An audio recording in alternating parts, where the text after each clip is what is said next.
वालेकुम dear students, welcome back to Alhamd coaching academy. आज का जो हमारा टॉपिक है वो है डायपोल मोमेंट। डायपोल मोमेंट हम क्यों पढ़ते हैं, इसका डिफिनीशन क्या है, मैथमेटिकल फॉर्म क्या है, यूनिट क्या है और इससे क्वेश्चन कैसे पूछे जाते हैं, ये हमारा डिस्कशन होगा।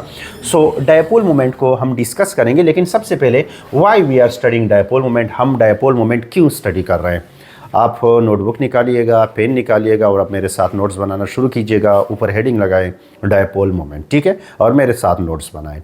डायपोल मोमेंट को हम क्यों पढ़ते हैं। देखो, आपके पास दो तरह के बांड होते हैं, कोवेलेंट बांड। एक होता है between the homo atoms. For example आपके सामने मैं यहाँ बनाता चला जाऊँ।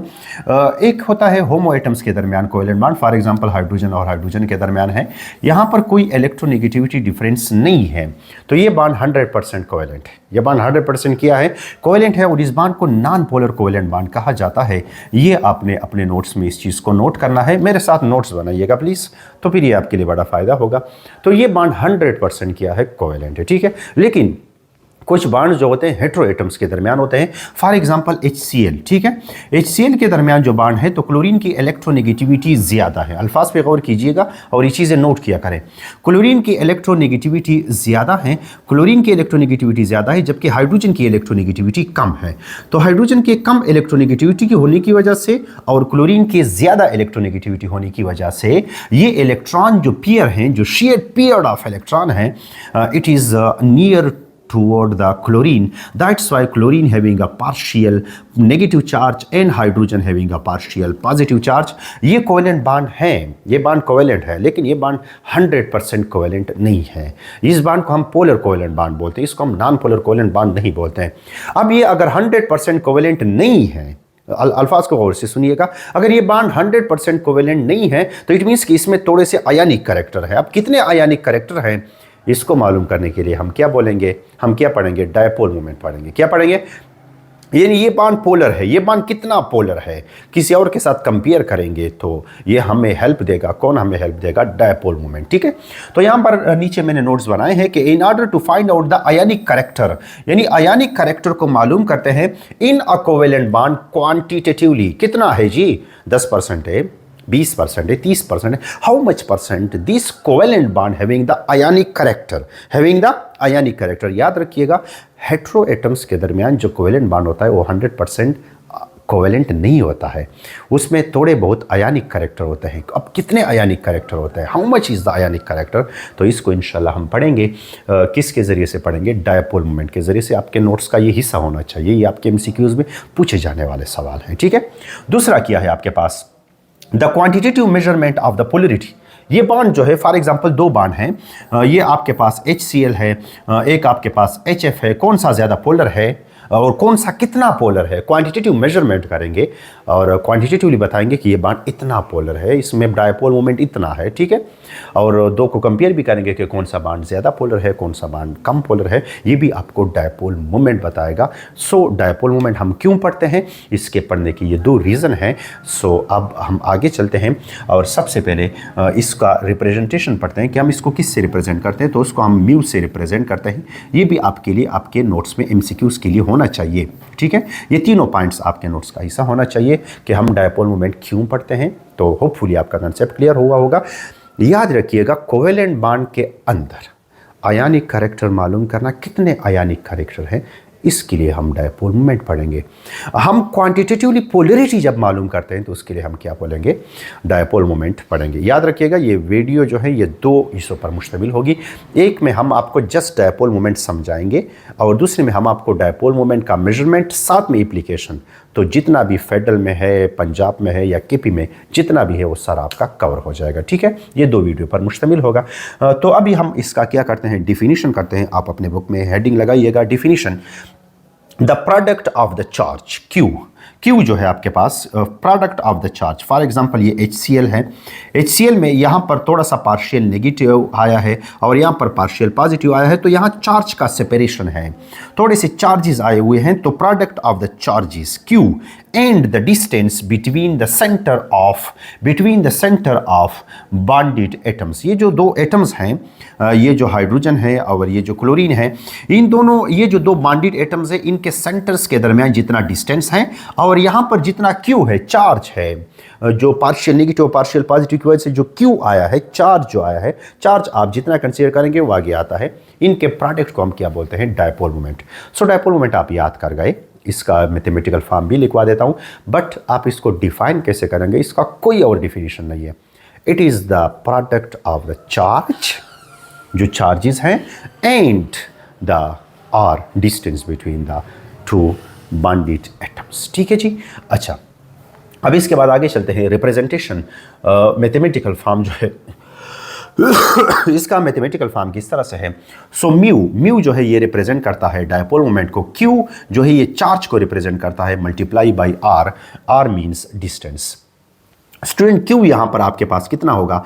क्यू यहाँ पर आपके पास होगा जो एक इलेक्ट्रॉन पे चार्ज होता है। अगर आप इसको कूलम में लेते हैं, या आप अपने नोट्स में लिखिएगा, सर हम क्यू कितना लेंगे, ये माइंड में आता है ना, सर हम क्यू कितना लेंगे, तो क्यू आप एक इलेक्ट्रॉन का चार्ज लेंगे। ठीक है, यानी मतलब एक पर है पार्शियल नेगेटिव, एक पर है पार्शियल पॉजिटिव, तो एनी वन, यानी मतलब एक इलेक्ट्रॉन का डिफरेंस है, तो आप एनी वन ले सकते हैं। आप नेगेटिव लेना चाहते हैं, आप पॉजिटिव लेना चाहते हैं, irrespective of its charge, irrespective of its charge, irrespective of its charge, you will take the q quantitatively. और एक इलेक्ट्रॉन पे कितना चार्ज होता है ये आपके सामने लिखा गया है।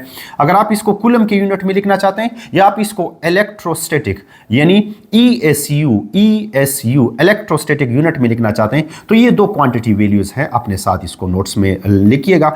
यहाँ पर क्यू आप ये दोनों में से कोई भी आप ले सकते हैं, डिपेंड करता है कि आप कौन से यूनिट में लेते हैं। ये MCQs के लिए आप अपने साथ नोट कीजिएगा। और यहां पर मैंने लिखा गया है इर्रिस्पेक्टिव ऑफ साइंस, ये नहीं लेना है सर हाइड्रोजन पे पॉजिटिव चार्ज है तो क्यू एक बार पॉजिटिव लेंगे, क्लोरीन पे नेगेटिव चार्ज है तो क्यू एक बार नेगेटिव लेंगे, तो सर ये तो दो कैंसल आउट करेंगे। नो जी, आप इर्रिस्पेक्टिव ऑफ द साइंस लेंगे और सिर्फ एक इलेक्ट्रॉन का चार्ज लेंगे। ठीक है जी। जितने भी बॉन्ड्स हैं, जितने भी पोलर्स बॉन्ड हैं, इनमें आप आर डिस्टेंस तो आपको गिवन होता है, वो तो आपको गिवन होता है, और चार्ज आप क्यू, आप एक इलेक्ट्रॉन का चार्ज लेंगे या एक प्रोटॉन का चार्ज लेंगे, irrespective of its sign. Okay, अच्छा जी, अब आगे चलते हैं। आर जो है ये आपके पास डिस्टेंस है, और डिस्टेंस आपके पास मीटर में आता है। ठीक है।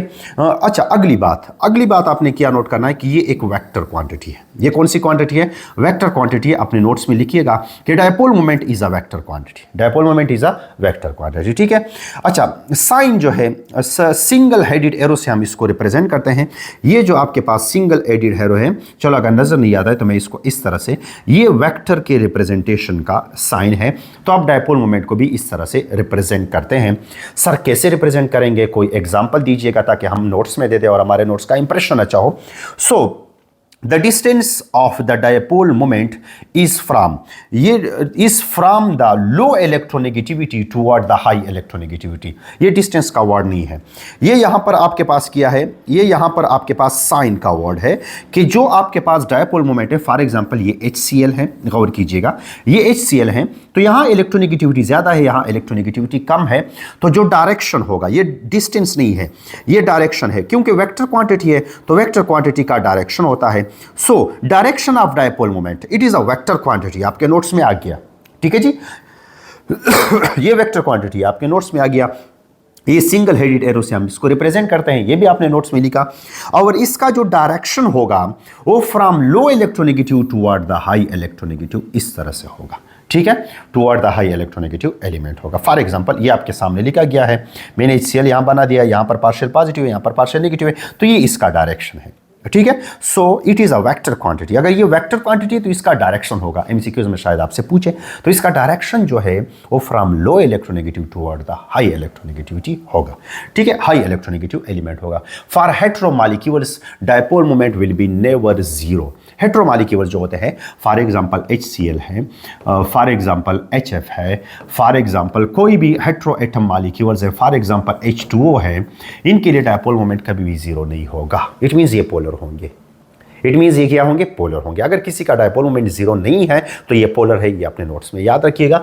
If the dipole moment is not zero then this bond is polar in nature. Okay, ये बॉन्ड क्या इन नेचर है, पोलर इन नेचर है। ठीक। और डायपोल मोमेंट का डायरेक्शन होता है from low electronegative toward the high electronegative होता है। ठीक है, नोट्स बनाते जाएं और आखिर में आपको ये टॉपिक बिल्कुल मजाक लगेगा, नोट्स अपने हाथ के बनाएं। ठीक है। अच्छा, इसके बाद है if lone pair is involve.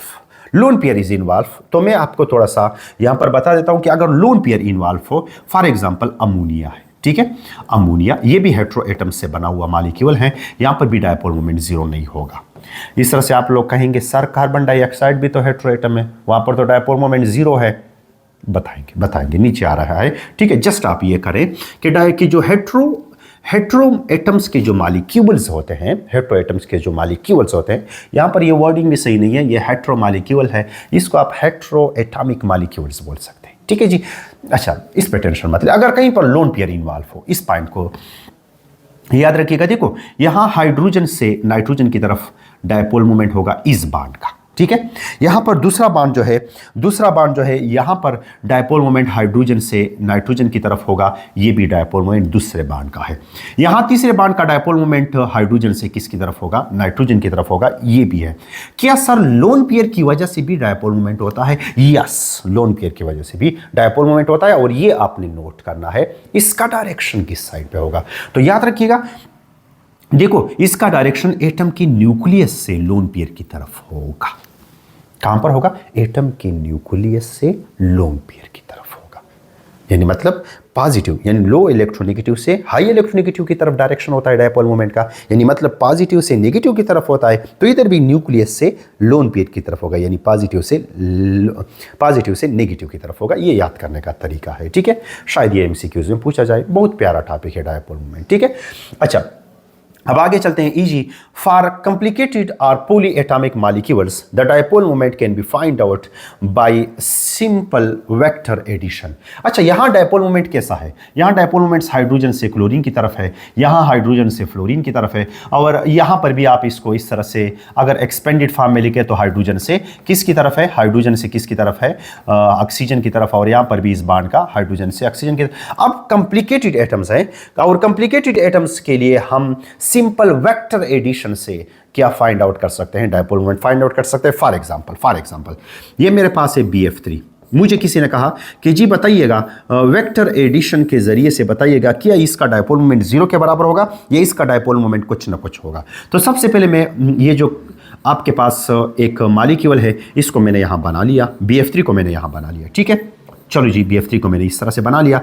अब ये अगर वेक्टर क्वांटिटी है तो आप फर्स्ट ईयर से जानते हैं फिजिक्स से, head to tail rule addition आप जानते हैं, या टेल टू हेड रूल आप एडिशन जानते हैं फर्स्ट ईयर से। तो उसी एडिशन को मद्देनजर रखते हुए अभी हम BF3 का डायपोल मोमेंट बताएंगे, ठीक है, कि BF3 का डायपोल मोमेंट है या नहीं है, ठीक है। अब ऐसे करते हैं, सबसे पहले जितने भी बॉन्ड्स हैं इन सब का डायपोल मोमेंट लिखते हैं। तो यहाँ पर होगा बोरान से होगा किसकी तरफ होगा? फ्लोरीन की तरफ, क्योंकि फ्लोरीन की इलेक्ट्रोनेगेटिविटी बोरान से ज़्यादा है। यहाँ पर भी बोरान से होगा फ्लोरीन की तरफ, और यहाँ पर भी किया होगा बोरान से होगा किस चीज़ की तरफ होगा? फ्लोरीन की तरफ होगा। अब हम इसका सम करते हैं कि क्या होता है क्या नहीं होता है। लेट्स सी, देखते हैं what does mean by this sentence for a complicated और पॉलीएटॉमिक मॉलिक्यूल्स। ये पॉलीएटॉमिक मॉलिक्यूल है। The dipole moment can be find out by simple vector addition. What does mean by this? Okay, देखते रहें। ये देखो, ये मेरा एक वेक्टर है, इस तरह से मैंने ड्रा कर दिया, ठीक। ये एक वेक्टर है, ठीक है। ये दूसरे का टेल है और ये हेड है, मैंने टेल को हेड पे रख के इस तरह से ड्रा कर दिया, ठीक है। ये दूसरा हो गया। ये तीसरे का टेल मैंने इसके हेड पे रख के ऐसे ड्रा कर दिया। तो अब देखो इसका रिजल्टेंट वेक्टर जीरो आ रहा है कि नहीं आ रहा है? फिजिक्स से आपको पता है क्या इसका रिजल्टेंट वेक्टर आ रहा है या इसका रिजल्टेंट वेक्टर जीरो बन रहा है? अगर इसका रिजल्टेंट वेक्टर जीरो बन रहा है तो यहां पर डायपोल मोमेंट भी जीरो होगा, समझ गए? यानी यहां पर भी डायपोल मोमेंट भी क्या हो जाएगा जी? जीरो हो जाएगा, ठीक है। डायपोल मोमेंट यहां पर जीरो है, यह मॉलिक्यूल नॉन पोलर है। अगर डायपोल मोमेंट जीरो है तो मॉलिक्यूल नॉन पोलर है, ओवरऑल मॉलिक्यूल नॉन पोलर है। इसका एक बॉन्ड पोलर हो सकता है, ये बॉन्ड पोलर है, ये बॉन्ड पोलर, ये बॉन्ड पोलर, ओवरऑल मॉलिक्यूल का डायपोल मोमेंट जीरो है, because overall they cancel over each other. समझ रहे हैं मेरी बात को जी? ठीक है। तो इस तरह से आप वेक्टर एडिशन कर सकते हैं, ठीक है। अच्छा, याद रखिएगा डायपोल मोमेंट अगर किसी चीज का हो then it will be always positive. क्या अपने नोट्स में रखिएगा। यहां पर वेक्टर एडिशन का टॉपिक यहां खत्म हो गया, ठीक है। और प्रैक्टिस करेंगे, ठीक है। ये तो एक मॉलिक्यूल है और प्रैक्टिस भी आपको करवाते जाएंगे। आप अपने नोट्स तरतीब से बनाएं। अब अगला हेडिंग आपने क्या लगाना है? It is always a positive quantity. Dipole moment एक पॉजिटिव है, it will be always positive, it will be never negative. Sir what does mean by this? यहां पर देखो, द Q इन इक्वेशन 1, जो इक्वेशन 1 हमने किया था वो इक्वेशन 1 ऐसे था कि mu dipole moment is equal to q multiply by r. ये आपका इक्वेशन 1 है। इक्वेशन 1 के अंदर जो क्यू है ये तो चार्ज है, और चार्ज पर आपने साइन लगाना नहीं है, मतलब चार्ज हमेशा के लिए पॉजिटिव होगा इररिस्पेक्टिव ऑफ साइन, तो चार्ज हमेशा के लिए पॉजिटिव होगा। Is the quantity of the charge irrespective of sign, and distance, ये तो distance है between the two nuclei, between the two center of the two bonded atoms, ये तो distance है। तो distance तो कभी नेगेटिव होता ही नहीं है, वो भी पॉजिटिव होगा, यानी distance हमेशा के लिए पॉजिटिव होगा, Q भी हमेशा के लिए पॉजिटिव होगा, cannot be negative, so it will be always a positive। तो अगर आपसे किसी ने पूछा dipole moment is a positive quantity या नेगेटिव क्वांटिटी, तो आप जवाब देंगे dipole moment will B always a positive quantity because it is the product of the positive quantities like Q. It will be always taken as a positive and R will be always positive. So dipole moment will be always positive.